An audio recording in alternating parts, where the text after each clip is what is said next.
Terima kasih Anda masih bersama kami. Bagi Anda yang baru saja bergabung, kami hadirkan kembali 3 berita utama hari ini.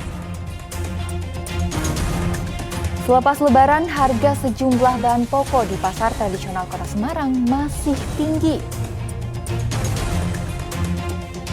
Cegah penularan penyakit mulut dan kuku meluas, pemerintah Kabupaten Semarang menutup semua pasar hewan. Jangan lewatkan menikmati sensasi mie ayam yang disajikan dengan wajan di Purworejo.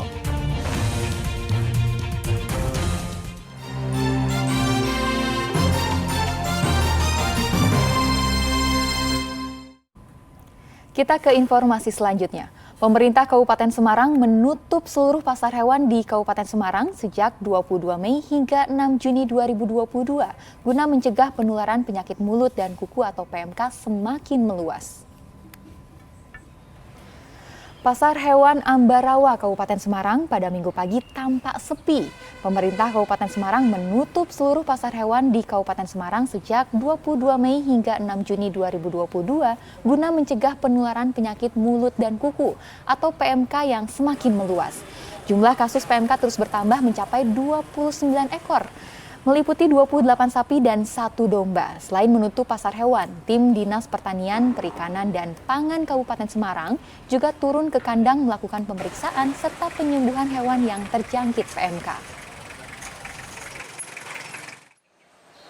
Pada akhirnya pada tanggal 22 Juni sampai tanggal 6 Juli tahun 2022 ditutup untuk dalam rangka memutus rantai penularan daripada penyakit PMK. Kalau pasar hewannya selain sini di mana aja Pak? Pasar hewan di samping pasar hewan Ambarawa itu ada pasar hewan Sumowono, pasar hewan Babatan, pasar hewan Kembang Sari, pasar hewan Beringin, pasar hewan Suruh, pasar hewan Kaliwungu. Itu. Puluhan santri di Kabupaten Rembang pada Minggu pagi berunjuk rasa menolak pembangunan area parkir di makam belakang Masjid Lasem. Unjuk rasa puluhan santri dari berbagai pesantren berlangsung di lingkungan Masjid Lasem, Kabupaten Rembang pada Minggu pagi. Mereka menolak pembangunan lahan parkir di area makam belakang Masjid Lasem. Area makam diklaim tanah wakaf bagi keluarga tokoh Lasem, Eyang Sambu, sehingga harus dilestarikan. Jika area makam masih kosong, lebih baik area makam dibangun lahan terbuka hijau ketimbang lahan parkir. Pembangunan lahan parkir di Masjid Lasem bagian dari perwujudan Lasem sebagai kota pusaka oleh pemerintah. Para santri tidak menolak pembangunan tersebut, namun pemerintah harus memindahkan lahan parkir ke lokasi lain. Tentang pembangunan yaitu berada di lingkungan Masjid Jami Lasem, contohnya tempat parkir bekas tempat makom. Kalau bisa pemerintah mengganti fasilitas itu di daerah lain untuk jadikan tempat parkir. Sehingga nanti daerah ini tidak terlalu maju. Kami jaga sehingga nanti mengganti tempat parkir itu sehingga masyarakat bisa mengangkat perekonomian masyarakat. Sempat tertunda 2 tahun akibat pandemi COVID-19, seorang tukang tambal ban di Boyolali bisa berangkat ke Tanah Suci Mekah awal Juni 2022. Anantono harus bersabar sejak mendaftar haji pada tahun 2011 dengan uang hasil tambal ban.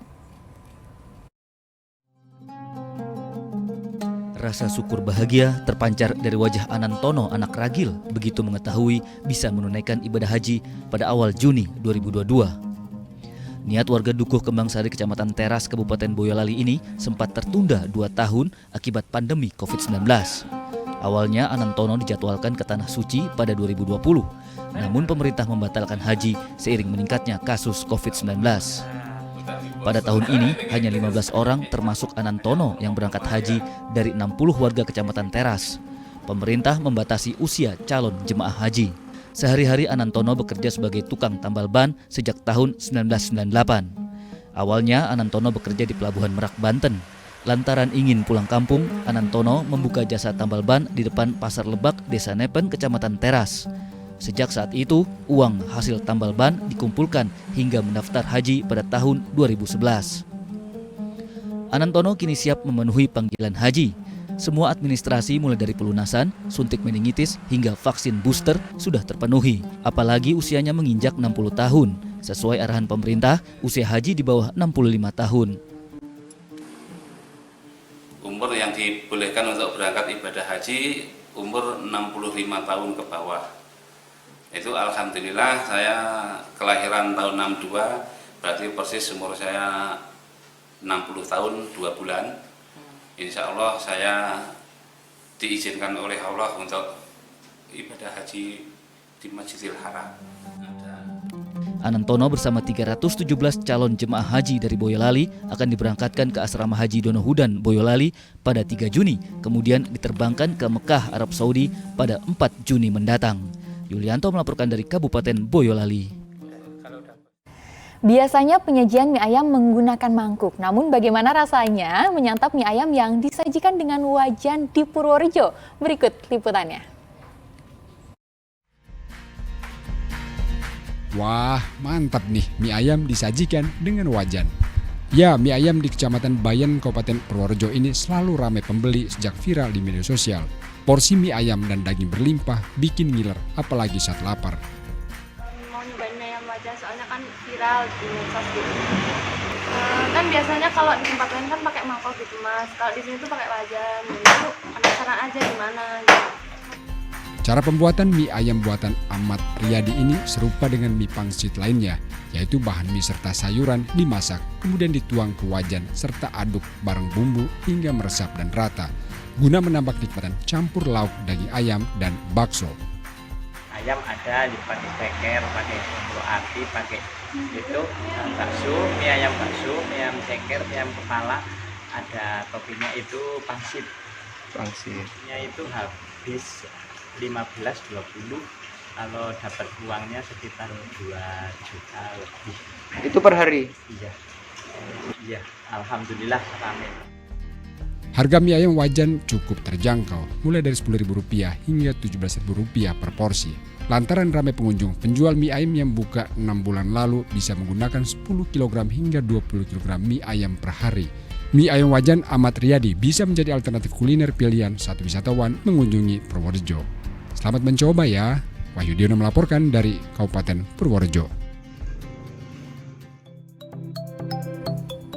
Isi nganggo TV tabung.